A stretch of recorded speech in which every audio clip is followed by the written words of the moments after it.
Okay, so we're going to continue chapter 23, the Tanya. Very important chapter. It's a little bit longer, but it covers a very important theme that is a little bit familiar to us, and that is the importance of the Torah in comparison to all the mitzvot. All the mitzvot of Hashem, all the instructions of the Torah are important.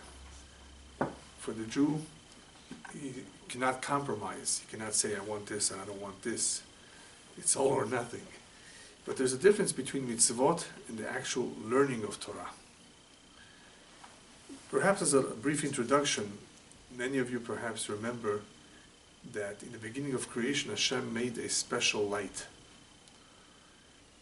It's a very special light that He concealed until Mashiach will come. It's called Or HaGanuz, a light that He created with which one could see and know a lot. Very, very divine light. And it's brought down, I believe in the Zohar, that this light was also concealed in the Torah itself.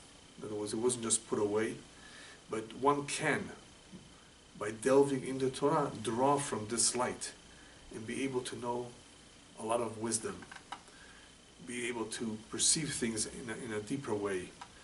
Or HaGanuz, a very special and unique light, which we will have more of an idea of what it's like. We will be able to experience it when Mashiach comes only. He put it away, as the Zohar says, for the righteous, the Atid Lavo, for the tzaddikim in the future, for them to benefit from them, because this is not a light that is apt for the wicked to be able to use or to enjoy. So it was created, it was put away. So I was thinking in preparing this shiur on chapter 23, how he discusses the Torah, how this perhaps fits in a little bit as to why he concealed it. Why was this light concealed in the Torah? And I think the answer will be when you learn Perek Kav Gimel, chapter 23, you will see what exactly is the Torah, and it will make sense as to why that light is now also concealed in the Torah. So instead of giving you the answer now, I think by going through the chapter we will be able to have more clarity as to how this light belongs in the Torah. So up until now what we've covered is that there's nothing really apart from Hashem. Everything is really a part, a chelik of Him.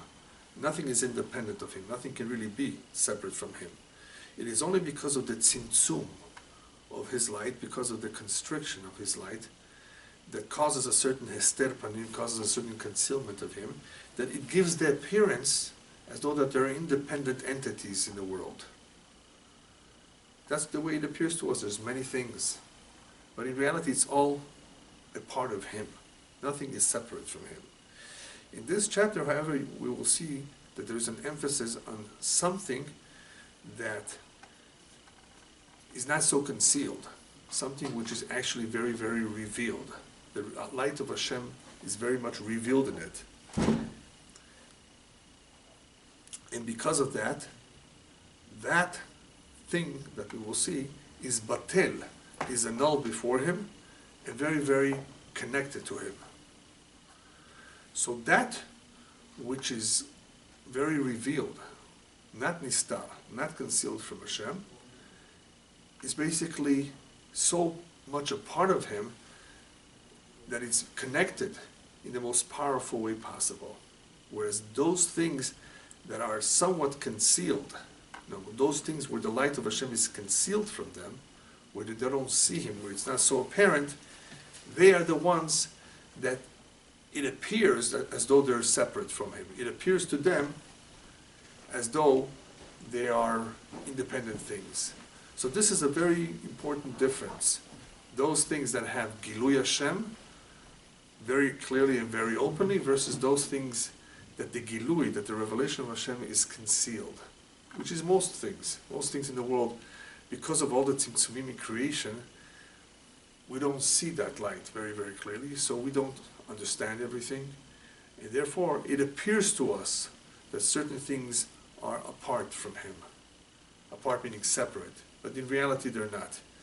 Whereas something which is very, very much connected to Him, it's because the Gilui, the revelation of Hashem, is very, very clear.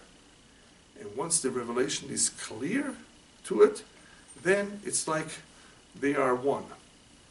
There's no reason in the world where that item or that entity should feel in any way separate, because it's so clear, right? For example, the malachim, the angels. To the angels, things are a lot clearer than they are to us. So they are much more connected. There's no yetzer hara, there's no evil inclination by the angels. They are much closer to Hashem. The revelation is greater. So here, in this chapter, he talks a lot about how the Torah and the mitzvot represent the Ratzon Hashem, the Gilui of Hashem. They are His revelation in this world. Even though the whole creation is a revelation of His, but what did we just say? Part of that revelation is concealed. We don't see. Even though it makes sense to us, even though it may be logical, even though it's beautiful, the design, right? But it's not so clear. The Torah and the mitzvot represent His Gilui in a much clearer way. It's His instructions, direct instructions from Hashem. And this makes a world of a difference, as we will see. The main difference that this will make is in connecting to Hashem. This is a way, a means by which one can connect to Hashem if one connects to that which is His Ratzon, which is His will, through the learning of the Torah and through the observance of the mitzvot. So he begins like this. There's a famous Zohar that says that HaKadosh Baruch Hu and the Torah are one. You may have heard of that. Kutshabrichu v'oraita hadhu. The Torah and HaKadosh Baruch Hu are one. And in the Tikkunim of the Zohar, it says that the 248 mitzvot aseh, the positive commandments, are His limbs. They are limbs, evarim. These are the limbs of the king. So we have to understand what's the difference if something is a limb or if something is Hashem Himself. As we will soon see, it makes a difference. On the Torah, it doesn't say limbs. On the mitzvot, it says they are limbs. Now, when we say Torah, what do we mean? We mean the instructions. We mean the learning of the Torah, not necessarily the observance of a particular mitzvah. Even though the Torah contains all the mitzvot, there's a difference between observing, fulfilling, doing a maaseh, doing an act as instructed by the Torah, versus learning it, thinking about it, connecting with it. So all we know so far is that the Torah in itself, the wisdom of Hashem, is really His Ratzon, His will, His desire, and the mitzvot aseh represent the limbs of the king. What does it mean, a limb? Well, in the same way that a limb, a particular organ, contains within it a certain vitality of the nefesh, which makes it function, whether it's the vision in the eye, right, the sense of smell. The various organs, they have a certain koach from the nefesh, a certain force of the soul, that expresses itself in that particular organ. You can see the function, you can see the tafkid, you can see what it does in the way it expresses itself. So the same thing with the Ratzon Hashem, the will of Hashem, what Hashem wants to be done in this world, comes to reality or realizes itself through the performance of the mitzvot. In other words, every mitzvah represents a certain aspect of the Ratzon of Hashem. According to the Kabbalah, every mitzvah also represents a different part of the human body. And if a part of the human body is not functioning right, if it's not well, Kabbalistically it represents something that is dysfunctional, something that is not right in the spiritual realm. We just don't know always what corresponds to what. But the big Chachamim, the big Tzaddikim, were aware of this. If something was not right in the physical body, that parallels something in the spiritual nefesh. Something that needs to be corrected. But here we're not talking about the physicality, the health of the individual. We're talking more about the function. In the same way that the organs have a function, and that function expresses itself in some way Same thing with the mitzvot. Each mitzvah has a certain function or a certain aspect of the divine plan, of the Ratzon of Hashem in this world. But, as we said, there's a difference between the mitzvot and the Torah. The limbs, for example, the limbs of the body are not considered one with the neshama. Even though they work together, the soul, while the person is alive, works together with the limbs, with functions. They're not one. They're actually separate, but they work together. With the mitzvot, that's the way it is. They're not exactly together with Hashem, a part of Hashem. They are connected with Him because of what they accomplish. So they connect with Him, but they're not exactly a part of Him in the same way that the Torah is. The Torah is Hashem's word. The Torah is Hashem's instructions. So that is Him. You see, it's a little bit hard to understand perhaps because the mitzvot is the Torah. No, but we're saying the mitzvot are really something that are being put to work. Certain things that we are implementing, certain functions that are happening. So they, of course, connect us to Hashem, but they're not exactly Hashem. The Torah is Hashem because that is His word. So, how do we differentiate between them? In reality, the differentiation is if one is external and one is internal. There's an external will and there's an internal will. Part of what we see in the world is Hashem's Ratzon being dressed up in the Olamot, Lachyotam. In order to vitalize, to give vitality to the world, as we've explained it in the past, in order for things to survive, there has to be a certain spark of Hashem, something that gives them vitality, a life force. So that is something that Hashem wanted to do from the very beginning. He wanted to create a world and to continue to sustain it. So you have the Ratzon Hashem, the desire or the interest of Hashem, in creating a world and in sustaining it. So you see that Ratzon Hashem melubash, dressed up in everything that we see around us. Is that what He really wanted? That is the external Ratzon, His external will or wish. What is the internal? In other words, the essence. What does He really want? Does He really want a world? He really wants that the mitzvot should be observed. But in order for mitzvot to be observed, you need a world and you need human beings, you need people to perform them. So you see how one is external, or a vehicle for His real interest, real reason, and that is for the mitzvot to be observed. A good mashal that I saw is, imagine somebody who wants to travel for business. Well, obviously he wants to travel, but why is he traveling for business? Because he wants to make money. Is that the reason why he's traveling? That's the external reason. What's the internal and the real reason? Because he wants to buy something. He wants to enjoy something. So he needs the money. So you see how there's an external reason? He's traveling to make profit, to make a gain. But that's not really what he's traveling for. The main reason is because he wants to buy something. He wants to enjoy something. And in order to accomplish that, he needs to go on this journey to make some money. So the same thing with the mitzvot. Hashem created the world. Is that what He wants to do? That's the external, what we see, that needs to happen in order for the internal reason to come to fruition. In other words, the mitzvot need to be observed. Hashem wants that there should be mitzvot fulfilled, and in order for that to happen, people have to be created who will perform the mitzvot.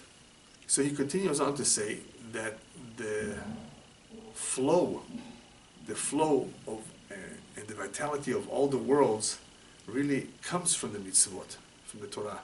If there wouldn't be Torah and mitzvot for one day, the world would cease to exist. There's no purpose. There's no need for it.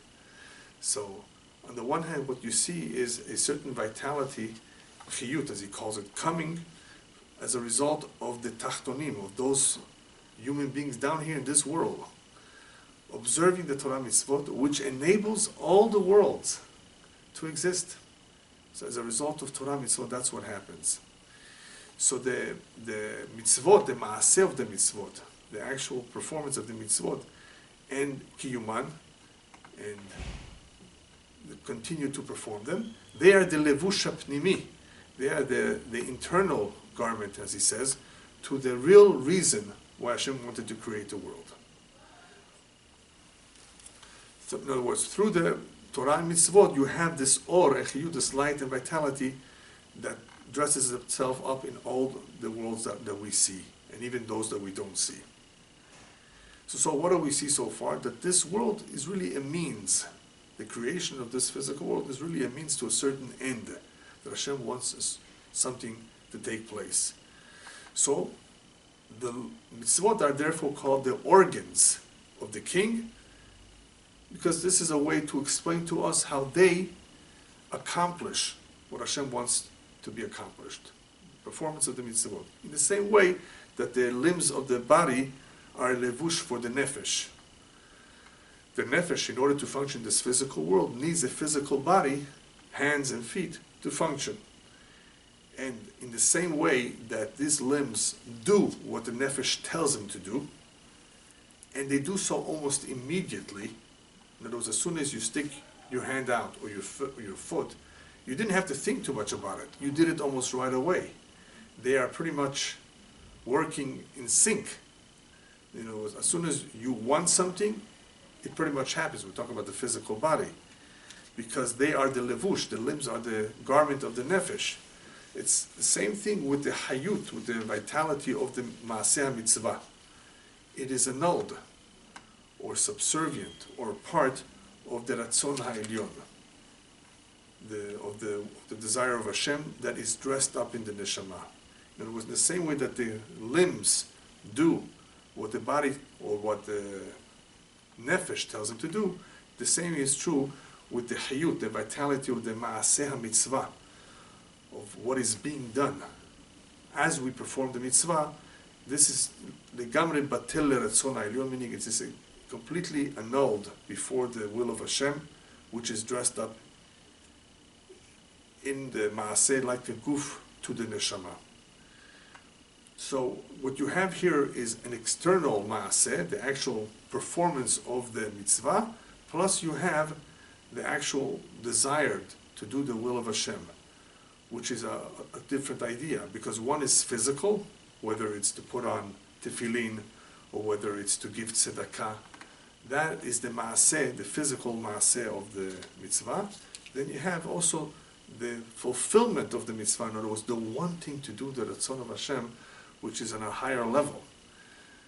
And they all are treated separately, because one is a lot closer to the neshama and to Hashem than the other. The physical maaseh is a physical expression of the body, whereas the actual decision to do something is something more internal.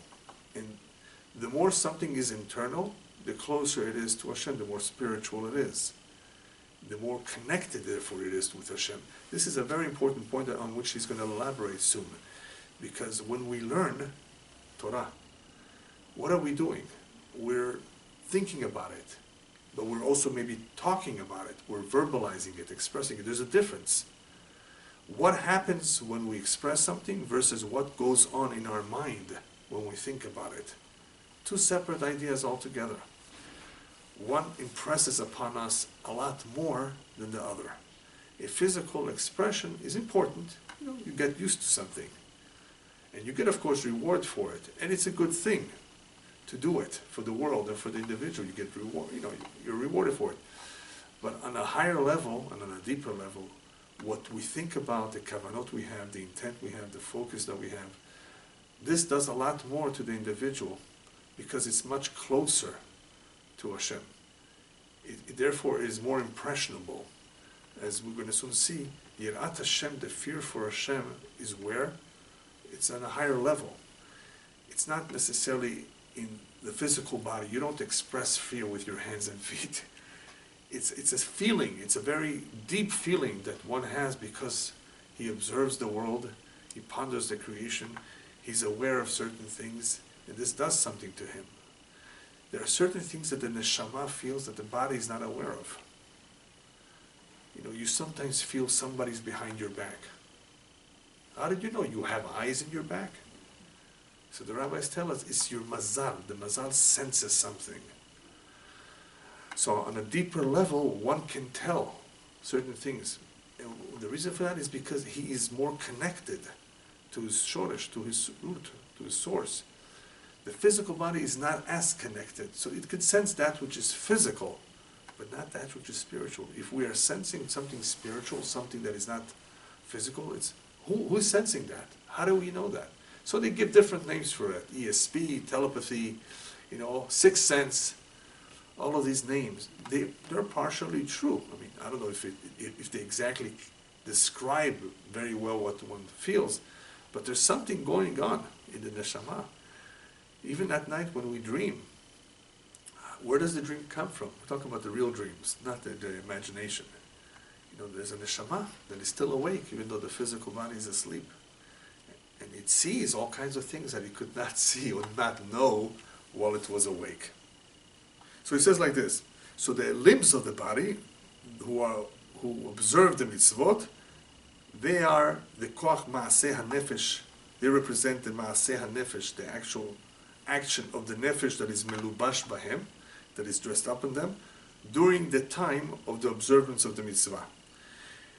As a result of that, since there's a certain koach, eloki, a certain divine force that is dressed up in the actual maaseh mitzvah, at the time of the observance of the mitzvah, at that time, the limbs become a merkava, a chariot, to the Ratzon HaElyon, to the ultimate will of Hashem. And we explained chariot. Chariot does not have free will. A chariot, in a sense, does or goes where the driver tells it to go. So when we say something is a merkava, we're saying it becomes subservient to it. And when one does a mitzvah, in a sense, it becomes subservient to the divine will. But being a merkava is not the same as being one with Hashem. Remember the first question? This is where he's headed. He wants to show us, he wants to prove to us, explain to us how the Torah is on a higher level than the mitzvot. Torah has a lot more power.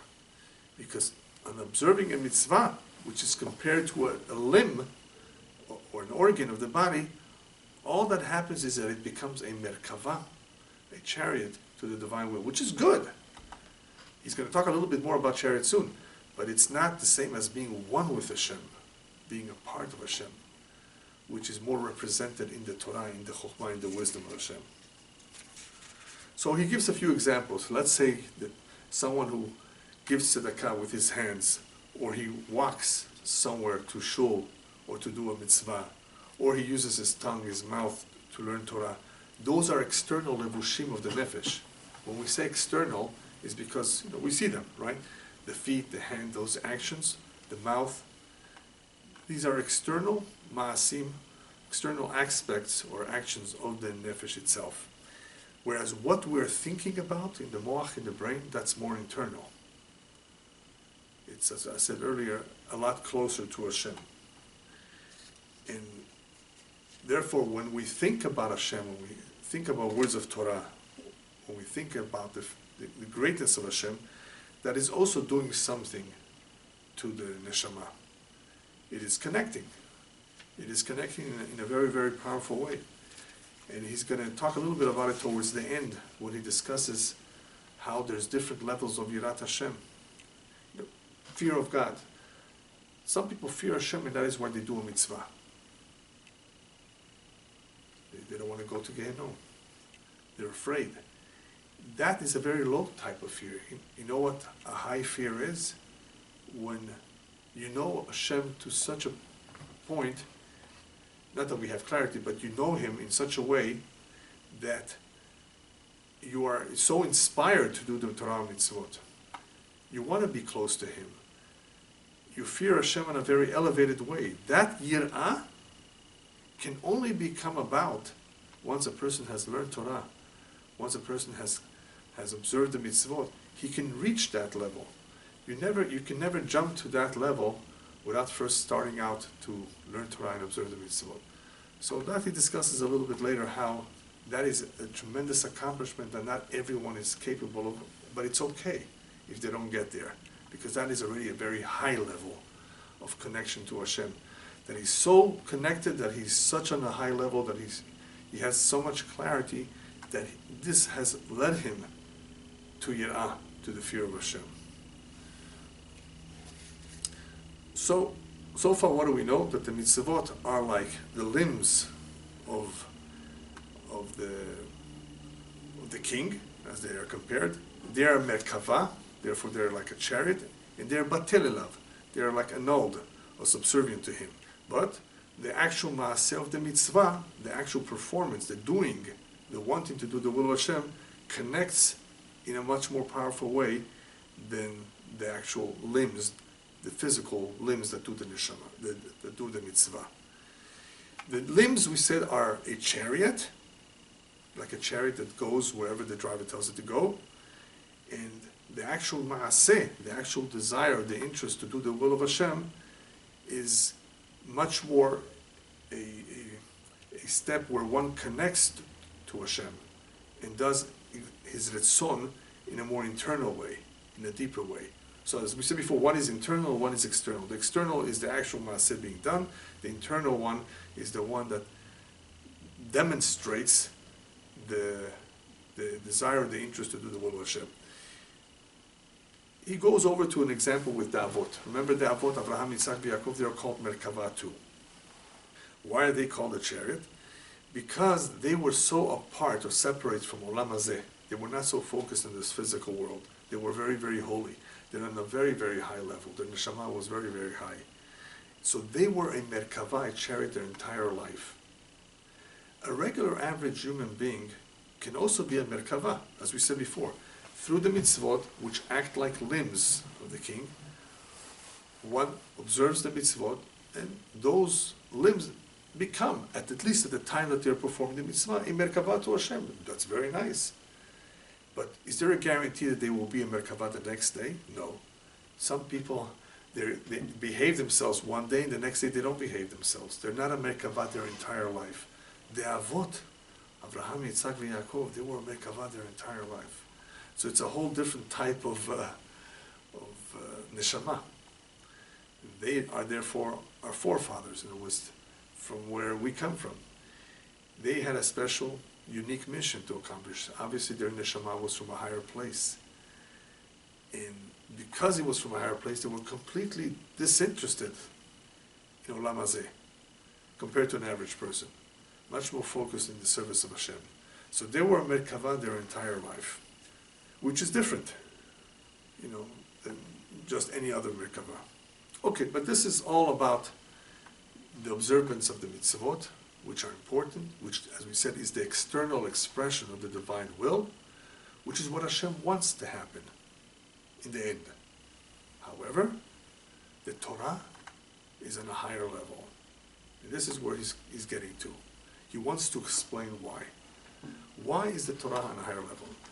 All I would like to add now, something that the Gemara says, that there's a difference between learning Torah and performing a mitzvah, in how much protection it offers you.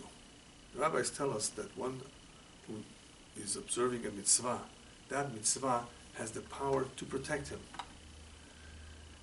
One who learns Torah, that learning of the Torah has the power to protect him and to save him from the Yetzer Hara, from the evil inclination.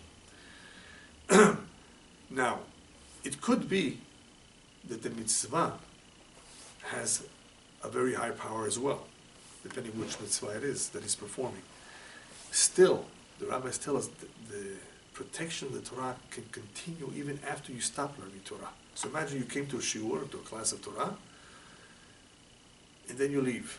That learning of the Torah will continue, will extend its protection policy, let's call it a policy, for a long time.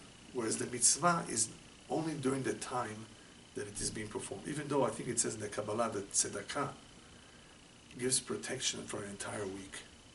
Somebody gave tzedakah, especially if you did it in a proper way, without embarrassing, of course, the poor man.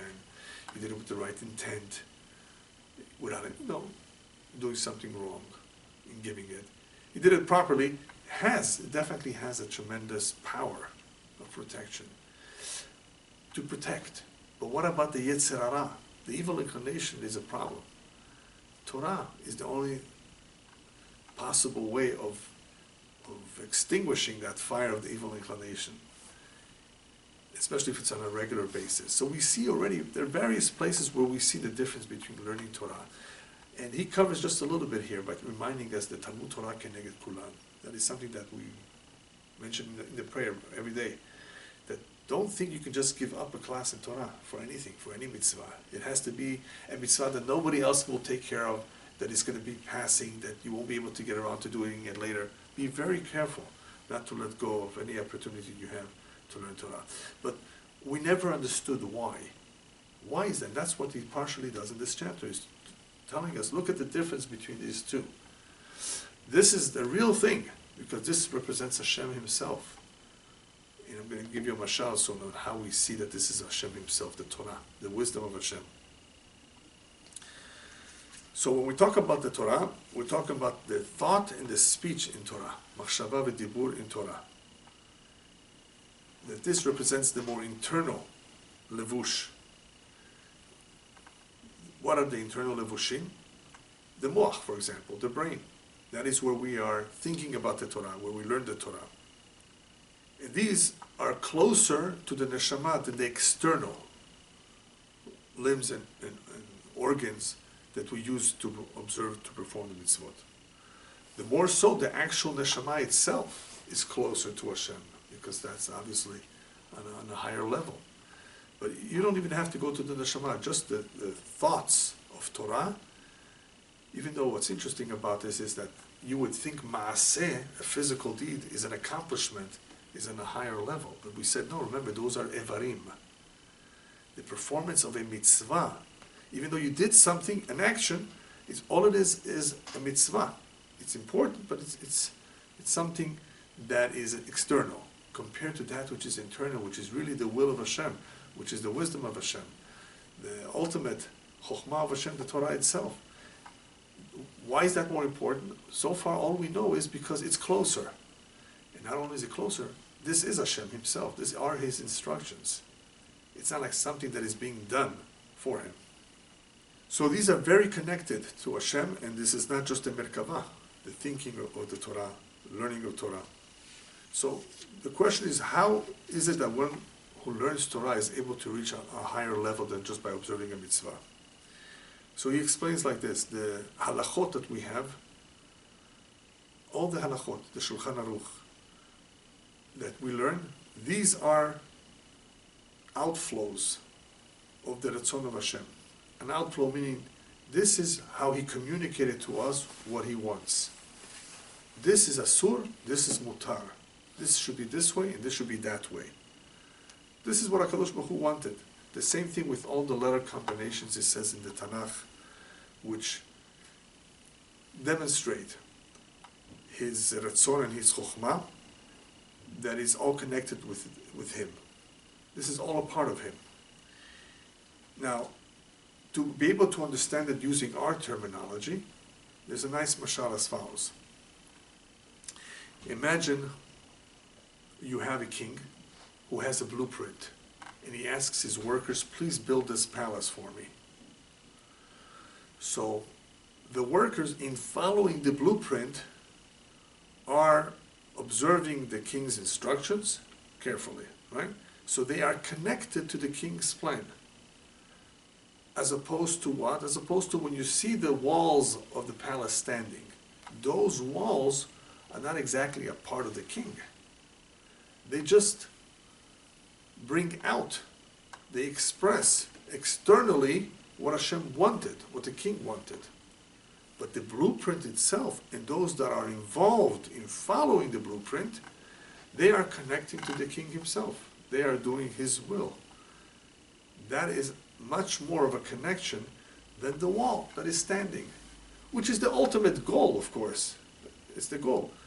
but it's not the same as the workers following the blueprint, and in this case, following the will of Hashem. So when it comes to the mitzvot in themselves do not necessarily represent His actual will in the same way, even though He instructed us to do so, in the same way that the Torah in itself, when we learn it, which represents His chokhmah. The Torah and Hashem are one, as he started off saying. So imagine, learning the Torah is therefore higher, on a higher level, than the observance of the mitzvot. For those who are not so familiar with this concept, or with the difference we can do, it's a little bit difficult to follow. We think that mitzvot are very important, and they are. One should not be mistaken. Observing the mitzvot is the ultimate goal of what Hashem wants us to do. That is how we earn the olam haba. But there's something that learning of Torah can accomplish that the mitzvot do not accomplish. And that is connecting with Him in the most powerful way possible. Because in this Torah, as I began to say, is where the light is. The Torah is Hashem. So what better way to connect to Hashem than with the Torah itself, that is Hashem? By observing the mitzvot, of course you get closer to Him. Of course it elevates us. Of course we are rewarded about us. Of course we are rewarded by observing the mitzvot. And they sanctify us. And they help us, of course, to be successful in everything we do. But still, there's something that is on a higher level. And that is connecting to Hashem through His blueprint, through the Torah itself, His chokhmah, which is really His ratzon, being expressed in the letters of the book, of the Torah. So that is why, as we began to say in the beginning of the chapter, the Torah is not called limbs, the mitzvot are called the limbs. Because in the Torah you have a complete revelation of Hashem, which is not concealed. And when do you see this revelation? When you learn the Torah.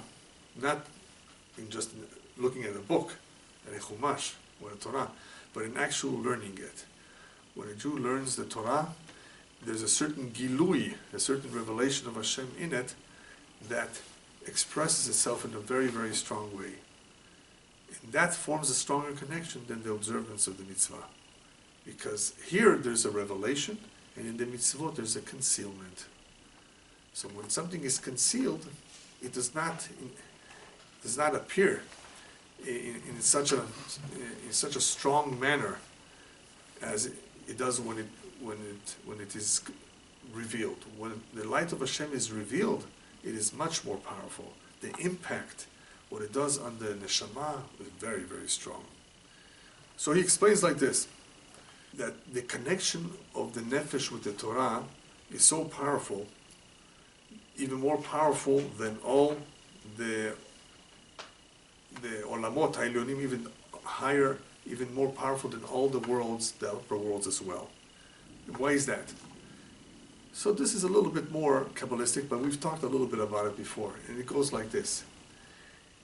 There's something called an or mekif and an or pnimi, a light that surrounds and an internal light. The olamot ha'ilyonim, the upper worlds, have only an or mekif. They only have a light that surrounds them and a very little bit of light that is absorbed. The reason why there's a little bit of light absorbed in everything is because without that it would cease to exist. As we said before, there has to be some light that's absorbed in everything in creation, even in the galaxies. But they have more of an or mekif. The reason why it can only be an or mekif, a light that surrounds them, is because there the revelation is a lot stronger. There's no hester, concealment, as it is in this physical world. Here there's so much tzimtzumim, a lot more constriction, and therefore more hester. There's less. And because there's less, there can't be too much internal light because itbatlu, they would cease to exist too because of the abundance of light. Hashem doesn't want everything to stop existing. So there's an or mekif. It cannot handle too much more. Here, because there's so much tzimtzum of that light, so much constriction of the light, then there could be also an or pnimi. In the nefesh eloki, of course, in the soul. We are able to handle it. But not exactly. Are we able to handle it 100%? As the rabbis tell us, that light, we are not able to sense it directly. Our mazal senses it. In other words, something tells us. In other words, something indirectly is felt. We don't clearly see it. There are many, many stories of people who, big tzaddikim, who heard the malachim, angels singing, and they passed out. Even the story with Sancheriv and the soldiers, the way they died, according to our tradition, when they came to attack Yerushalayim, is because they heard the angels singing. Apparently the song of the angels is too much for the human being to handle, and they passed out. In that case, they died. So there's so much that the human being can handle. So we don't understand how this is. All we know is the following. You want an example? I'll give you an example. There was once a non-Jewish king that asked a rabbi, "Show me God." So he says, "Okay." Took him outside to look up at the sun. "I can't." He says, "You can't even look at one of the small servants of God, and you think that you can look at God?" It's impossible. We can't take it. In our physical bodies, we can't take all that light. We can't have that kind of an experience while we're alive. When the neshama leaves the body, it also sees something, but it can handle it. All of a sudden, it can handle it. It does not have the same physical limitations that it has in the physical body. So getting back to what we were saying, the olamot ha'elyonim therefore have an or mekif. They only have a light that surrounds them, whereas we are able to have the Torah. We are able to have this more powerful light in us that is not just mekif, it's also pnimi, it's also internal. As he brings down the pasuk, that all the worlds benefit from his light, as the pasuk says, "Kulam bechokhma asita." But even so, that they benefit from that light, it's not like the Torah, which is that light. It's in itself. So, one who learns Torah, one who studies Torah, thinks about it in his head, he's in a much higher level than all these higher worlds that don't have that level of light in them. They have it from the outside. So that's why he says, that is why the Torah is called Sovev Almin. The Torah circulates or goes around all the worlds. Why is it Sovev? Because it cannot enter them. It's too much light for them. Too much light to dress up in them. So therefore, it's only me'ir, it only illuminates them b'bchinat mekif, in a way that it does not enter it, does not permeate it, but it stays from the outside. Whereas in the nefesh, it actually dresses up, gilui mamash, when you learn Torah, it actually reveals itself. So this is a very high level. In other words, if we're able to experience that light, even though he said it's indirect, because if it would be direct by us, we wouldn't be able to tolerate either. But in an indirect way, that explains many things. That explains Ruach HaKodesh, why some people are divinely inspired. What are they seeing? Do you know there was a big tzaddik that lived a little over 200 years ago, whose name was the Jose Melublin. Famous tzaddik, third generation from the Baal Shem Tov. Many of the great rabbis in Europe, Poland, Ukraine, Russia, were his students. He was called Jose, the visionary from Lublin. Actually, I think the better word for it is the seer, S-E-E-R, of Lublin. He was able to see from great distances what is going on in the city 400 miles away. How? Why him and not others? He had a special zechut, a special merit, a special level of kedusha, of sanctity, or the neshama that he had, that gave him that ability. Even though many of those tzaddikim were able to see or know things, but he had it on a higher level. It was more magnified. What he saw, they couldn't see. So we actually saw these things in real life. This is not just in the books. People saw it, and even till recently, in every generation. It's brought down in Tanat Elyahu, which is a book that our tradition says was dictated by Elyahu Navi. Nishba'ani, he says, I swear. Ben ish ben isha, ben eved ben shivcha, ben goy ben Yehudi. I swear to you, it makes no difference whether it's a man or a woman, a free man or a slave, a Jew or non-Jew. According to his deeds, he can be worthy of divine inspiration. He can reach that level. Did you hear what he just said? Anyone, man or woman, Jew or non-Jew, according to his deeds, he can reach that level. Now, this is not even talking about learning Torah, just through his conduct. And we're not even talking about prophecy, because prophecy, nevuah, is a whole different ballgame. It requires other conditions. First of all, nevuah is not at all times. It's a message from Hashem at a certain time, a certain moment, particular mission. Go and give over this message. Very powerful, much stronger than Ruach HaKodesh, the divine inspiration. And we don't have that today. We will have it as we get closer to Mashiach, it says. But Ruach HaKodesh, there's different levels of it, and anyone can acquire it, depending on his deeds. Still, the Torah is greater than all of that. There were a lot of great tzaddikim who knew all kinds of things, and when they were asked, "What do you know this from? You never went to college. I took this information from the Torah." Somehow the Torah revealed it to them. They were able to see it, and that's why I gave you the introduction with the Or HaGanuz, because there's a light in the Torah, which the rabbis, by the way, tell us this light is so powerful that even if one is distant from Torah, distant from observance of mitzvot, but you get him to learn Torah a little bit, ha'or sheba Torah tahzir otam lemutav, the light of the Torah will bring them back to being righteous, observant people. And this could be a good solution and a big help to parents whose child has become wayward, doesn't want to do anything right. In other words, he's just gone off the derech. He's, not on the right path. What do we do? Don't try to get him to do this mitzvah or that mitzvah. Try to get him to study Torah, just to study. The study of the Torah, the light in there, will bring him back. If there's any cure for any of these type of ailments that people are suffering today, emotional ailments, depression, or addiction to some sort of evil inclination that is very difficult to overcome, study of the Torah. That is the most powerful antidote against the Yetzer Hara inclination. It brings happiness to the individual. It elevates them. It sanctifies him.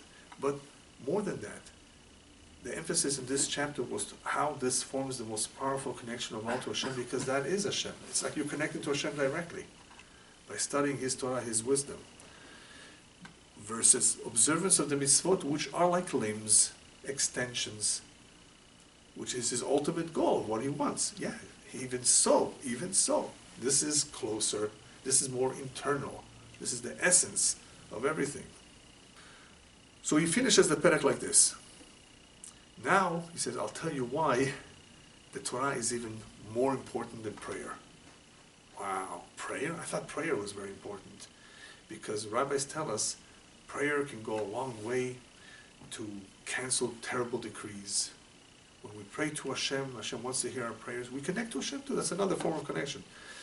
But Torah somehow is even more powerful than prayer. Now, prayer, according to the Kabbalah, is so powerful because shu miyached olamot elyonim. One brings about all kinds of positive connections in the upper worlds. In other words, he affects many good things in the upper worlds through his prayer. It's like a direct line. And when one prays properly, with kavanah, with intent, there's no doubt about it that it's powerful. Especially prayer that is accompanied with tears. We all know that. We have a lot of sources on how prayer is powerful. Even this week's Parshiyot, that talk about why our mothers were akarot. Why were our mothers, Sarah, Rivka, Rachel, in the very beginning, they were not fertile? Hashem says, I gave them wealth, I gave them beauty, I gave them wisdom. If I give them children too, they will never pray to me. And Hashem says, I want the tzaddikim, I want people to pray to me. Because prayer shows dependency. Prayer shows that we are subservient to Him. We need His help. So Hashem says, I'm going to make them pray. I'm going to hold something back. And that is why they pray to Him. So we know that prayer also forms a big connection. And it's very important to learn a little bit every day, even if it's not a lot, a little bit every day, because that Torah is a very, very strong connection to Hashem, besides the knowledge that we gain from it. Besides the knowledge, as we said before, it's not only direction, it's not only mitzvah, it's not only that it weakens the Yetzer Hara, the evil inclination. The Torah is the ultimate Ratzon of Hashem, that we connect to Him through the Torah, through the mitzvot. So prayer is powerful, but not everyone is on the level of praying the way it should be. People rush through their prayers and are not always focused on their prayers. Therefore, it's much healthier for a person to spend a certain amount of time focused on the Torah as much as possible. He will gain a lot more from it than he will from the prayer. I'm not saying that he should not pray, of course not. People have to pray, but still what can be accomplished through the prayer is not as much as what can be accomplished through the Torah. So much more is gained through the Torah. What do we see from all of this? He says that anyone who has any intelligence whatsoever, he says, a maskil, person who has any level of intelligence, could realize right away that by learning Torah, he will be able to draw so much yirah, so much fear of Hashem.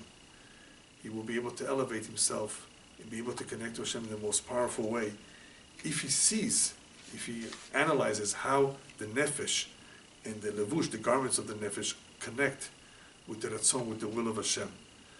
In other words, compared to all the worlds that Hashem created, they don't come close. They don't come close to the connection that one has with Hashem through the Torah. Because what did we say about all the worlds?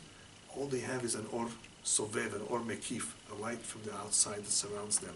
Here he has the ability, by learning Torah, to connect in such a powerful way where the light of Hashem is able to permeate him. The light of Hashem is already in his nefesh.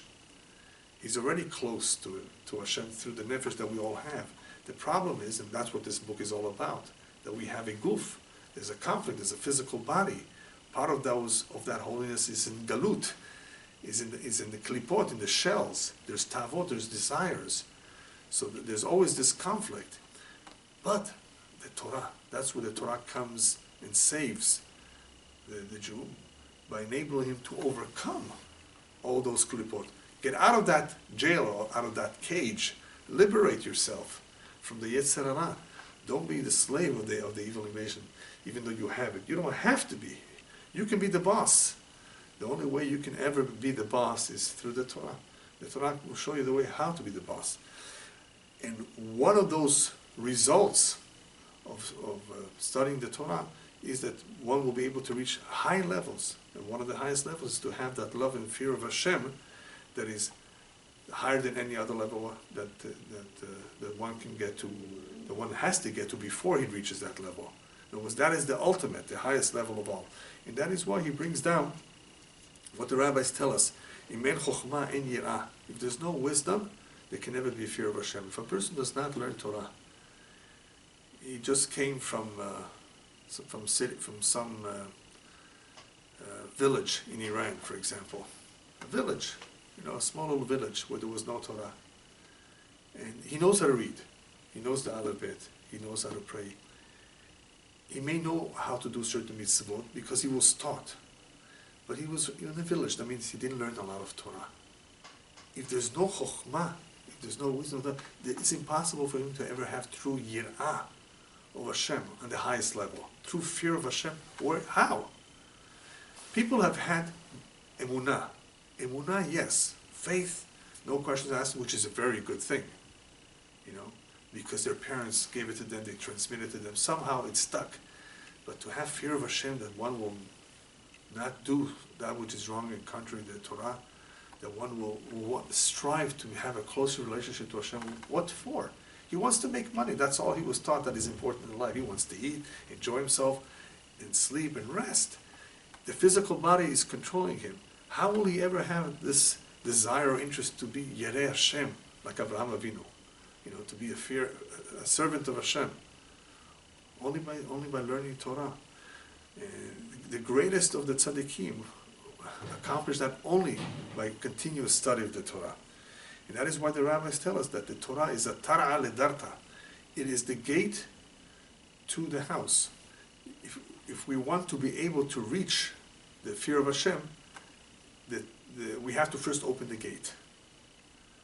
Even though it says Reshit Chochma Yirat Hashem, whereas the fear of Hashem comes first, otherwise a person will not be serious about learning the Torah.